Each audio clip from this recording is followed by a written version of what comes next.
আসসালামু আলাইকুম।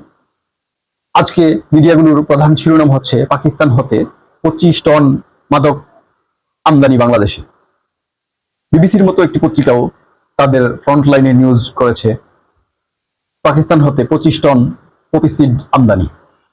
কিন্তু কি সেই পপি সিড? চলুন জেনে নেওয়া যাক। পপি সিড হচ্ছে মূলত একটি বীজ যা পপি গাছ থেকে উৎপাদন হয় এবং এই পপি গাছ একটি বিশেষ মাদকের সরবরাহ করে থাকে। এই পপি গাছের আটা থেকে এই বিশেষ মাদকটি উৎপাদন হয়ে থাকে এবং এই গাছের বীজ হতে উৎপাদন হয় পপি সিড, বাংলায় যাকে আমরা পুস্তদানা নামে চিনে থাকি। এই পুস্তদানা মূলত রন্ধন প্রণালীতে ইউজ করা হয়। আপনারা জানেন আমাদের রান্নাঘরে এই পুস্তদানা খুবই পরিচিত একটি পণ্য। কিন্তু কেন এই মিডিয়াগুলো এই পুস্তদানাকে বিশেষ ভাবে উপস্থাপন করা হয়েছে?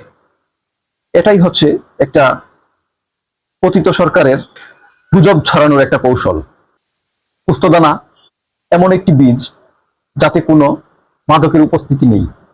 এটা আমরা পিঠায় প্রক্রিয়াজাত করে ব্যবহার করে থাকি এবং মশলা হিসেবে এই পপি সিড আমরা ব্যবহার করে থাকি। তাছাড়া এই পপি সিড থেকে বিশেষ ধরনের তেলও উৎপাদন করা হয়। এর মধ্যে বিন্দু পরিমাণ মাদকের উপস্থিতি নেই। ধন্যবাদ সকল।